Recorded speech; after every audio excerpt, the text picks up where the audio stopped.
అలా ఉండాలని కోరుకుంటున్నాను. ఇప్పుడు 10:25 వరకు శర్మ గారు బుక్ రీడింగ్ చేస్తారు. హారతికి వెంకట్రావు గారు సిద్ధంగా ఉంటే హారతి చేస్తారు. జై మెహర్ బాబా.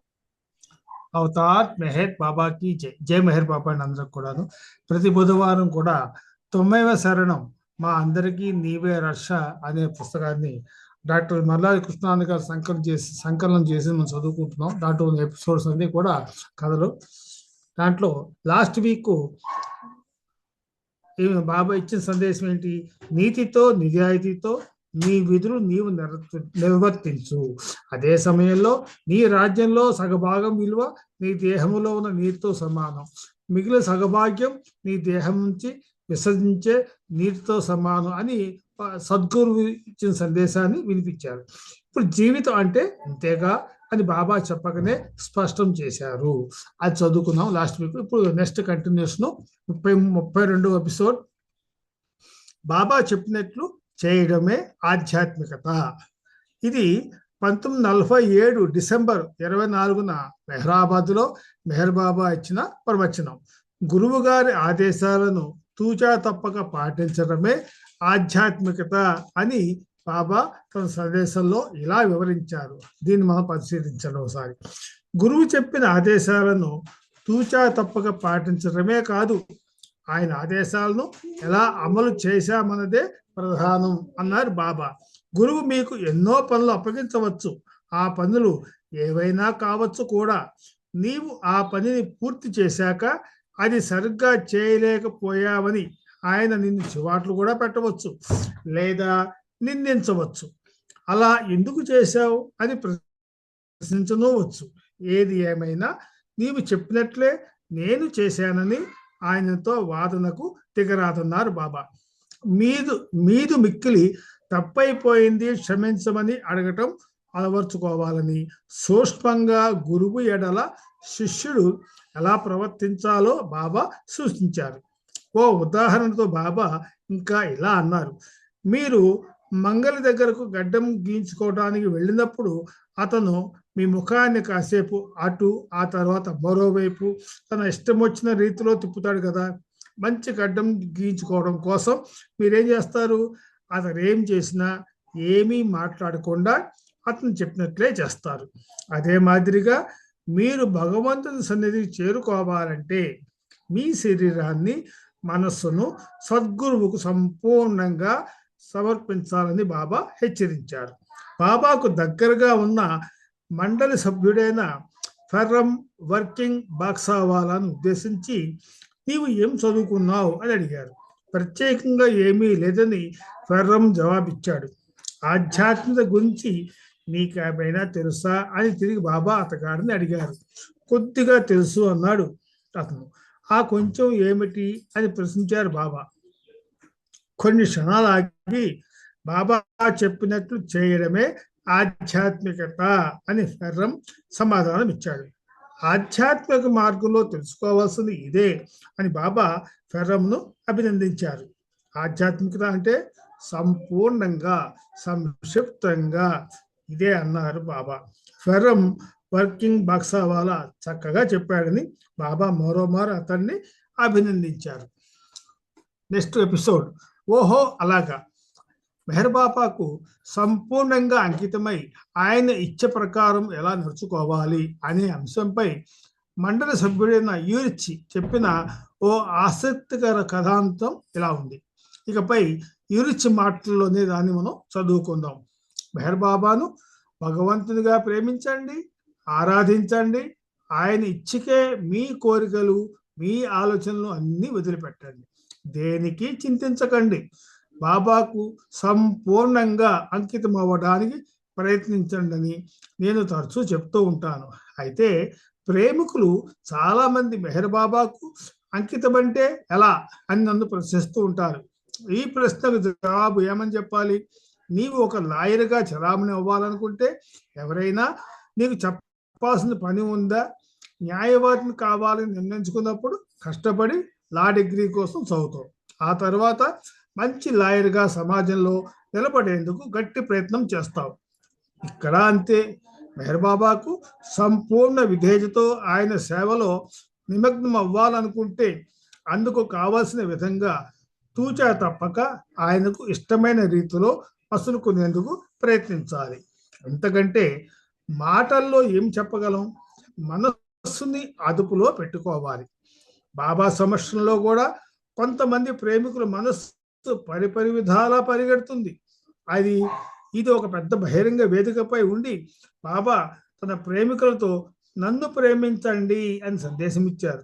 ఇంతలో ఆ పెద్ద గుంపులోంచి ఒకరు లేచి, బాబా నిన్ను ఎలా ప్రేమించాలి అని వెంటనే ప్రశ్నించాడు. అందుకు బాబా అతన్ని, నీకు పెళ్ళయిందా అని ప్రశ్నించారు. అయ్యింది బాబా అని సమాధానం ఇచ్చాడు ఆ వ్యక్తి. నీ భార్యను ఎలా ప్రేమించాలో నీకు ఎవరైనా చెప్పారా అని బాబా అడగగానే, లేదు బాబా అంటూ జవాబిచ్చాడు అతను. కాబట్టి భగవంతుణ్ణి ఎలా ప్రేమించాలని ఎవ్వరూ నేర్పించాల్సిన అవసరం లేదు. కేవలం ప్రేమించడం మొదలు పెట్టండి. భగవంతుణ్ణి ప్రేమించడం చాలా సులువైంది, అంతకు మించి మరెంతో కష్టమైంది కూడా అని బాబా అన్నారు. అయితే బాబాకి అంకితమై ఉండాలని భావించే వారికి, ఆ మార్గంలో పయనించాలనుకునే వారికి కొన్ని సూచనలు, మార్గదర్శకాలు ఉన్నాయి. ఇందుకు ప్రధానంగా ఆయన ఇచ్ఛకు కట్టుబడి ఉండటం అత్యవసరం. ఇదేదో కేవలం పెదములు కలుపుతూ మాట్లాడే మాటలు కాకూడదు, ఆచరణలో అమలు చేయగలగాలి. నిజమే, నేను నా భార్యను వదిలివేశాను, అంతా బాబా దయ, ఆయన ఇచ్చాని కొందరు అంటుంటారు.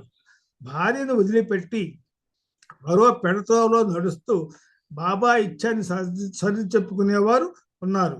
ఇది సరికాదు. నేను చెప్పదలుచుకున్న విషయాన్ని ఈ చిన్న కథ ద్వారా చెప్తాను అంటూ యూరిచ్చి ఇలా వివరించారు. అదొక మారుమూల కుగ్రామం. ఆ గ్రామంలో ఒక వ్యక్తి భగవంతుని ప్రేమించడం, ఆరాధించడం మినహా మరొకటి అతనికి తెలియదు. అతను ఒక పరమ పూజ్య భక్తుడు అవ్వచ్చు. ఊరికి దూరంగా ఏదో ఒక ఏకాంత ప్రదేశంలో ఒక చిన్న ఎత్తైన కొండపై గల చిన్న గుహలో అతను ఉంటున్నాడు. అతడిని సన్యాసిని పిలవచ్చు. ఎల్లవేళలా భగవద్ధ్యానంలో ఏకాంతంగా ఆ కొండపై ఉండేవాడుతున్నాం. రామకృష్ణ పరహంస చెప్పినట్లుగా పువ్వు వికసించగానే పుప్పొడి కోసం, మకరందం కోసం సీతాకోక చిలుకలు ఎలా వచ్చి వాళ్తాయో, అదే మాదిరిగా అతన్ని భగవంతుని ఆరాధకునిగా కీర్తిస్తూ స్థానిక గ్రామస్తులు అతని దర్శనార్థం రావడం మొదలైంది. ఇది ఎలా మొదలైందంటే, గొర్రెల కాపరి పిల్లలు ఉంటారే, వారు కొండగుహలో ఉన్న వ్యక్తిని గురించి వాళ్ళ స్నేహితులకు, వారు తిరిగి వాళ్ళ తల్లిదండ్రులకు చెప్పడం, అలా ఆ నోట ఈ నోట కొండపైన ఒంటరిగా ఉంటున్న సన్యాసి విషయం ఆ గ్రామం అంతా తెలుస్తుంది. ఆ తర్వాత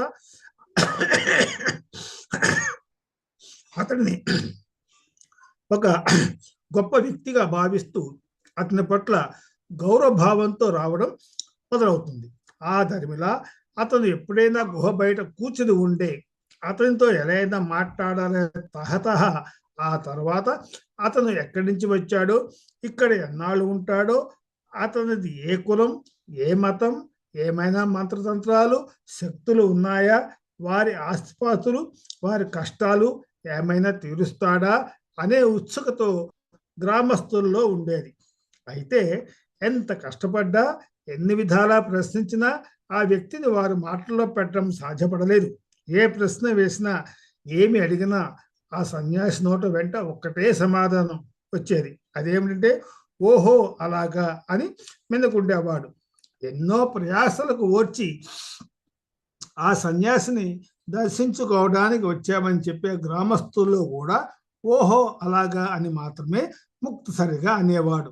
తమ కష్టాలు, తమ కుటుంబ సభ్యులు ఎదుర్కొంటున్న సమస్యల గురించి ఏకరువు పెట్టిన ఆ సన్యాసి కేవలం ఓహో అలాగా అని మాత్రమే సమాధానం ఇచ్చేవాడు.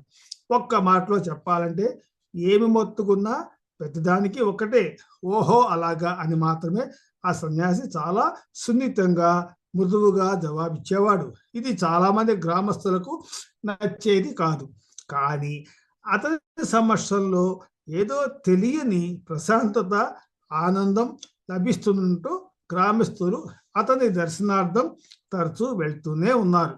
కొందరైతే భక్తితో ఆ సన్యాసి కోసమని చెప్పి ఆ కొండ గుహ దగ్గరికి ఏవో ఆహార పదార్థాలు కూడా పంపేవారు.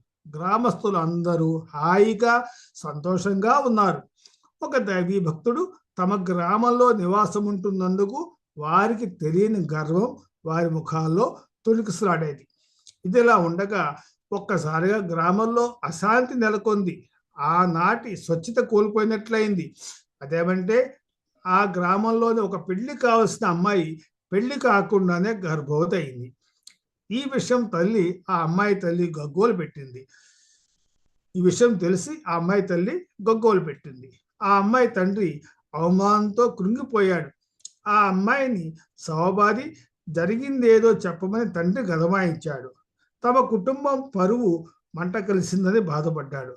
ఆ అమ్మాయి కూడా కంటికి మింటికి ఏకదారిగా ఏడుస్తోంది. అయితే తాను గర్భవతి అవడానికి కారణమైన వాడి పేరు చెప్తే వాడిపై ఏ అఘాయిత్యం జరుగుతుందో అన్న భయంతో ఆ అమ్మాయి కూడా ప్రశ్నించినప్పుడల్లా ఏడుపు ఎక్కువ చేస్తోంది. కానీ అసలు విషయం బయట పెట్టదు.